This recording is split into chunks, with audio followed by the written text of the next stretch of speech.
is Seahawks Saturday night. Right now, everything's about effort, all across the board, and particularly on defense chasing the football. We're trying to build the habits, and embed those kinds of habits that'll last through the season. But it's something that you never can feel like you got it. Chasing the football and all that effort that it takes to be special. We're trying to develop that right now. Every day has been really special. I think that the mindset is where it needs to be. The energy, I think the guys are really, really confident. We have some really good football players in the room. So they have a high expectation, and they feel like they're pretty good. So I think that this camp, day after day, we have some game-like situations coming up this weekend. So we should find out a lot about where we are in this next week. And that means we'll know even more about this team after tomorrow's mock game at Lumen Field as we welcome you to Seahawks Saturday night alongside former Seahawks linebacker Dave Wyman. I'm Aaron Levine. Dave, we saw Ken Norton Jr. right there, so let's start with the defense. Getting pressure on the quarterback, where are the sacks going to come from this year? It's a great question. There's lots of guys, lots of competition out there. And so, if you look at some of the newcomers like Alton Robinson and, L.J. Collier. What about Rasheem Green? A couple years ago, he led the team with only 4 sacks. But, you're looking at the veterans and the most accomplished pass rushers in this group: Benson Mayowa, Carlos Dunlap, Alden Smith, and Kerry Hyder. If those 4 players were to have career highs, it would get you 48 sacks. Amazing. So I don't think that's what's going to happen. But what they're trying to do is kind of capture lightning in a bottle there. Same thing with Robert Kimdiche. Try to get the best out of him. And I think they'll kind of piece this together. And then, once let's say you get 7, 8, Carlos Dunlap typically good for 8 sacks per game, or per season, I should say. Then you get a number of sacks from your defensive backs and linebackers and guys like Bobby Wagner. Yeah, Carlos Dunlap, 12.5 sacks away from 100 sacks total for his career. Right. And Jamal Adams, when you're talking about the defensive backs, 9.5 sacks last year. That set a single season record for sacks by a defensive back. Meanwhile, how are the battles at defensive back shaping up? Really, it's also very competitive. Now, I would say safety pretty much locked away once they get Jamal Adams signed, because him and Quandre Diggs, I think the only 2 Pro Bowl tandem at safety in the NFL. But if you look at the battle at cornerback, that's where it's really going to play out. And you look at Trey Flowers. Trey Flowers is he's the most experienced Seahawk defensive back with 37 starts here in Seattle. Trey Brown, the 3rd rounder, is really scrappy. He's got really good feet. And now we're starting to see Ahkello Witherspoon. His length and his speed, and why they paid him $4 million to come in here and possibly be a starter at cornerback. So, and then you throw DJ Reed in there also, who played really well last year, and a lot of people think he's probably the favorite to lock down the first corner spot. Yeah, a lot of fun battles between receivers and cornerbacks at training camp earlier today. How about nickel cornerback? Ugo Amadi replaced Marquis Blair after that injury last season. Now Blair is healthy, so who steps up into that role? Well, I think it's Blair again. If you look at last year during camp, and I was one of the few that was able to go out and watch camp, other than Jamal Adams, to me, Marquis Blair had by far the best preseason, and he only played in really 1 game and 1 quarter. He got hurt in the New England game, and he looked really good. But Ugo Amadi's going to push him there. It's kind of interesting at cornerback, or nickel corner, I should say. 2018, they had Justin Coleman. He was fantastic, but they couldn't pay him $9 million, so he left. The next year, they didn't really have a nickel cornerback, so they played a lot of base defense. So, then last year, you saw a little bit more nickel with Marquis Blair, and because they have Blair and Ugo Amadi, so they can get 5 defensive backs out on the field. And I think that's what they're going to be able to do, because either Blair or Ugo Amadi, I think, is going to lock that job down. Yeah, Ugo told me earlier this week he will play wherever they need him. And as you know, versatility is key to making this team. Then on the offensive side of the ball, a brand new system under Shane Waldron, but the same emphasis on running the football. Does Chris Carson get the majority of carries this season? That's the way I envision it. I think he is the most talented by far, and he's also the one that's proved the most. The problem I thought last year was he just didn't get the ball enough. They didn't run the ball well enough. And you remember Pete made comments at the end of the season about that, and so they just didn't really have a threatening running game. But if you look at in 2018 and 19, when Chris Carson eclipsed 1,000 yards, he was getting the ball about 18 times a game. He only got it 12 times a game last year. So, and I think also a little bit bit too much has been made out of the injuries with him. He really hasn't, for a running back, missed that many games. So, you know, I think Carson is going to be the guy that, you know, leads. And we'll get to third receiver, and I think he's going to be a big part of the passing game as well. But, I mean, this is a guy that can do it all. He's got speed. He breaks tackles, as you can see. He's great in pass pro. He can block. He can catch. He can do everything. I'm legitimately excited to see Rashad Penny this year also. After talking to him this week, he's the lightest he's ever been at 223 pounds. He says he feels quicker, and Pete Carroll says he's in the best shape of his life. But a lot of options at running back right now. Yeah, and I think Rashad Penny definitely leads the list because when he's been out there, he's incredibly talented. I mean, he has some great moments. Remember in Philadelphia, he had a 58-yard touchdown on a trap play, just a little inside play. He's just very talented. He can score. It's just that injuries have set him back. And then the other guy, and if DK Metcalf is to be believed, DK's been pumping up a lot of his teammates, but he said take a look at Alex Collins, and he really did look different last year, back in a Seahawk uniform from a couple of years in Baltimore. And so maybe he's another guy that can kind of push his way into getting some carries this year. Well, one of my favorite parts each year of having games, having a player mic'd up. And tonight we take a look back at some of the best moments from 2020. Cool sauce. Come on, baby, let's ride tonight. Be great today. Oh, man, that's all we know. That's all we know how to do. That's all we know how to do is be great. Yes, sir. Yes, sir, always. We'll catch you all day long. Yes, sir. Appreciate it, yes, sir. I seen that footwork all week. We got it. We got it. Let's go get it. Hey, we can blast on these ass. Let's go. Let's go. Hey. Let's go, man. Let's go. Let's go. Hey, all night, man. Locked in, zoned in. Locked in, zoned in. First NFC West game, we run this shit. We're going to come to their crib and run this like we've been doing. Hey, let's give it to the man upstairs, man. Let's go to work. Let's go to work. House on three. House on three. 1, 2, 3. Oh, let's get to it.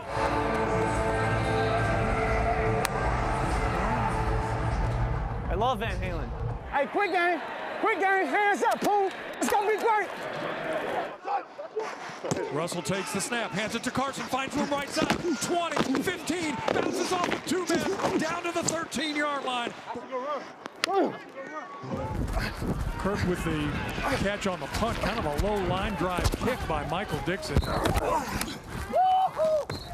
You get in on that? I think I got a JOP, a little jump on pile.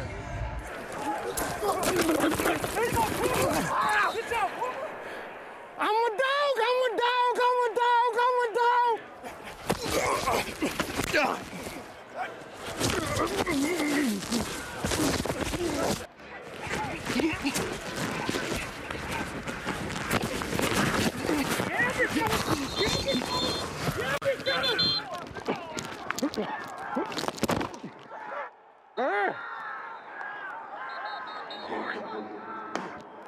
Hey, I told you. You had to come hard. You're going to knock me down. Tight slot, far side. Carson straight ahead, big hole, across the 40. Go, go, go. Come on, Chris. Oh. Almost down to the 15-yard line, finally tripped up. Out of the way, run the freaking rock. Play fake, Russ is going to roll to the right side, stops, looks, steps up in the pocket. Now he's going to scramble. Now he's going to throw to the end zone. He's got a man. Touchdown. Let's go. Seahawks. Are you kidding me? Let's go. 3. Let's go. Giants with 6 defensive backs on 1st and 10. From their own 28, Russ is going to scramble left side. Now he's going to throw to the end zone, reaching up, making the catch. Chris Carson, does he get in? He does! Touchdown, Seahawks! And Carlos Hyde in the backfield. Russell takes the shotgun snap, has some time. Blitz is coming. Russell's going to lay it up over the top, Lockett makes the catch. Did he get his feet in? Woo! Woo! Yeah, let's go! They trying us. They trying us.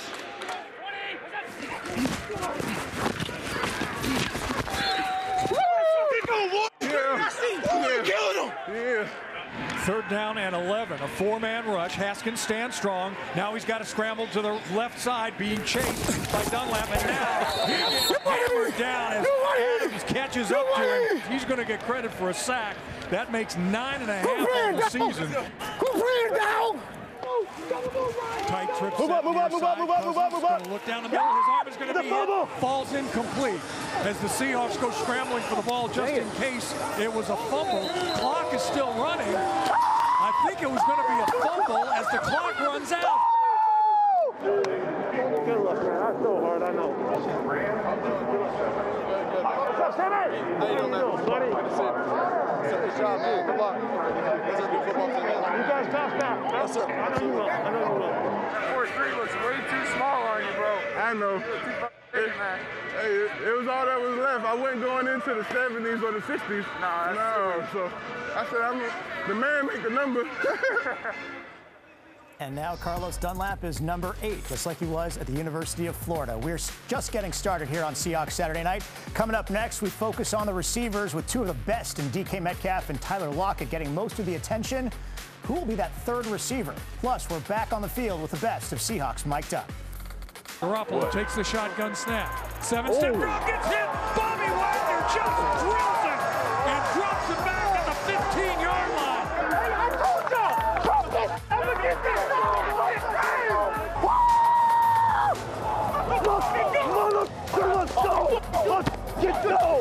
Let's go! Who that is? Who that is right now? God is good, baby! All the time!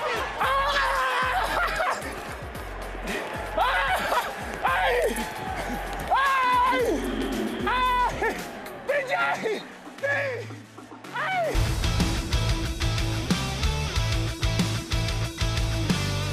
Four-man rush. Russ looks. He's going to lay it up over the top. He's got a man down there. It's Metcalf. He's got it. Touchdown, Seahawks.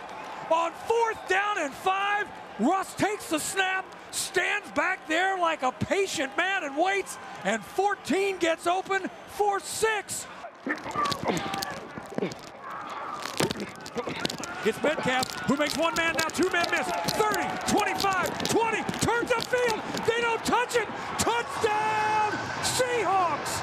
4 down linemen. They're going to rush 4. Russell, look out. He's going to fire inside, reaching up, making a catch. Does he hang on? He does. It's a touchdown. It's a touchdown, Seahawks, and it's Metcalf.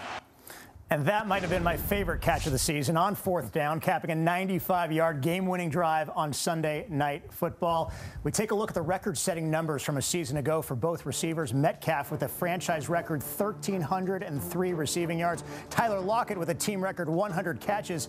Dave, how does this duo get even better?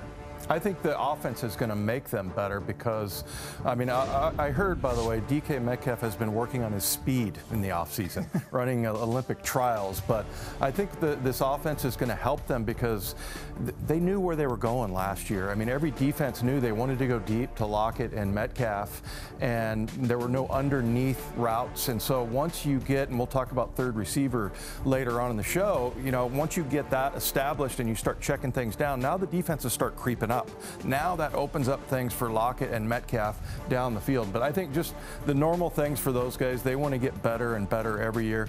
You know, remember Tyler Lockett in the Miami game had a drop that was unbelievable, right? You never see him drop a ball. And I'm sure Lockett is working on things like that. You know, DK Metcalf had a game where he didn't hustle all the way through and finish and score the touchdown.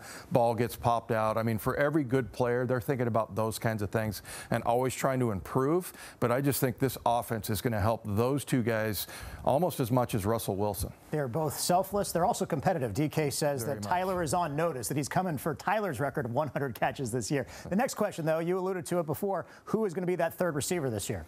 Yeah, you know, if DK Metcalf, once again, pumping up his teammates, he said Freddie Swain has really looked good, but you see Gerald Everett there as a tight end. I mean, that's why they brought him in here. He knows this offense.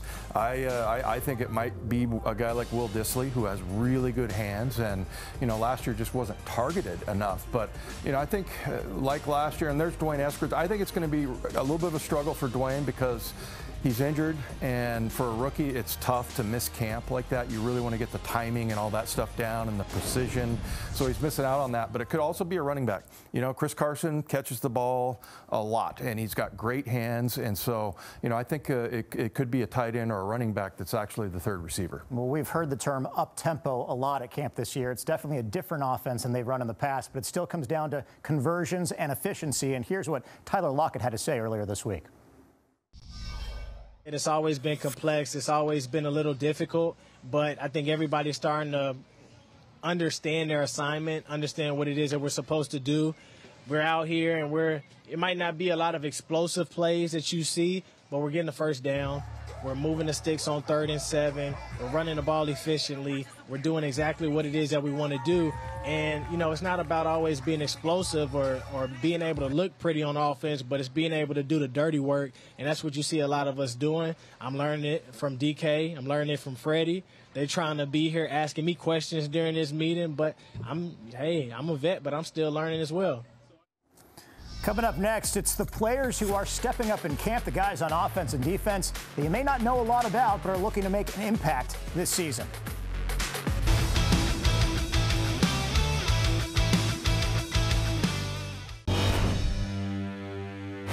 They can't stop me! Everybody know, man, like it's so mean. He on the Seahawks, they got a great team. His arms are sweaty, knees weak, palms are heavy. Oh, I was wrong. His palms are sweaty, knees weak, arms are heavy. Have you heard the version where it's Mom Spaghetti, Mom Spaghetti? Do your thing today, bro. It's gonna be great, bro. It's gonna be great, for sure. You know your something. Easy. Know what to do. Let's go, come on, let's get it. Come on, let's go, come on. All day, come on, big dog. Let's go, come on, let's go. Hey, baby, hey, baby. Tempe, oh, Tempe, oh. Let's go, baby, let's go. Hey, easy, easy, rope.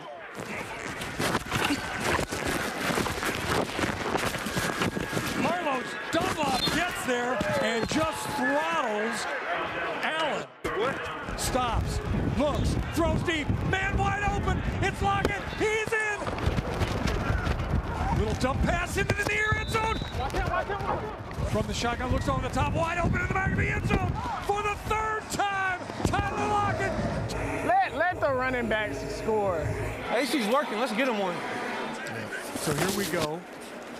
The turn in hand. Collins this time, inside the 10, inside the 5. Touchdown! Touchdown! Seahawks! Let's go, AC! Let's go!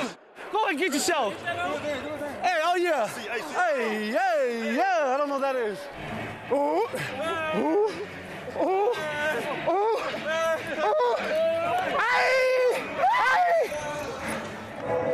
Have a heck of a drive right here.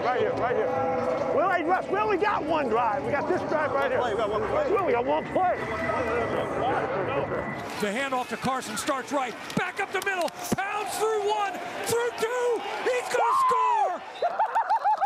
Let's go.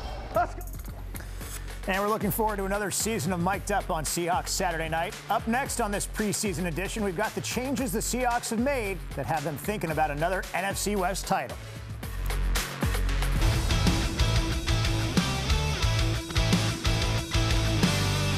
Three receivers now left side. The Rams are going to rush 4 with a late blitzer coming. Russ has time. Got to get rid of it. Look out. Now he's going to throw. He's got a man, Metcalf. Metcalf makes the catch. 10, 5, touchdown, Seahawks. Holy catfish. One of a career-high 40 touchdown passes for Russell Wilson a season ago. So how different does this offense look under new offensive coordinator Shane Waldron? I'm glad that we played that spot right there, that highlight, because do you see how difficult it was for Russ? I mean, he had to do a lot of things just to complete a pass for a touchdown. So hopefully it makes things easier for him. You know, and, you know, we talked about third receivers and checkdowns and stuff like that. So I think if you can take a little bit off of his plate and just make it a little bit easier for Russell Wilson, you're doing the right thing. And, you know, bringing the offensive coordinator in here, make no mistake, it was for Russell Wilson. And when you have a franchise quarterback like Russ, you're one of about 5 teams that do. I mean, Aaron Rodgers, you know, you look in Kansas City, they have Mahomes. They're few and far between. So when you have one, which we do, you bring in the best offensive coordinator you can possibly get. Finally, give me some players who have caught your eye so far. Yeah, Daryl Taylor really has been just kind of a revelation, just because we didn't see him last year. He was hurt, and he could possibly play linebacker. So talked to him the other day, too. He's a great kid. I think people in Seattle are going to love rooting for him. A really talented pass rusher who, like I said, was hurt his entire rookie year, and so we just didn't get a chance to see him. So he'll be one. And I would say Cody Barton also. Cody is just a guy that unfortunately can't get out on the field field, when he does, he makes plays. He contributes, and he's a really good special team player, but watch out for number 57. He can play all over, by the way. He can play middle, outside, strong side, weak side. So, you know, he's another guy that has contributed really well. He's a great backup guy, but hopefully we'll see him on the field this year. And a reminder that Cody and company will be on Q13 Fox the next 3 Saturday nights with the Seahawks 3 preseason games right here on Q13 Fox, your official Seahawks station, starting in Las Vegas next week, then 2 home games at Lumen Field against the Broncos and the Chargers. It's all right here. 1 week from tonight, we'll be in Las Vegas. For Dave Wyman, I'm Aaron Levine. Tomorrow night, we'll be talking more Seahawks on Q It Up Sports. We will see you tomorrow night.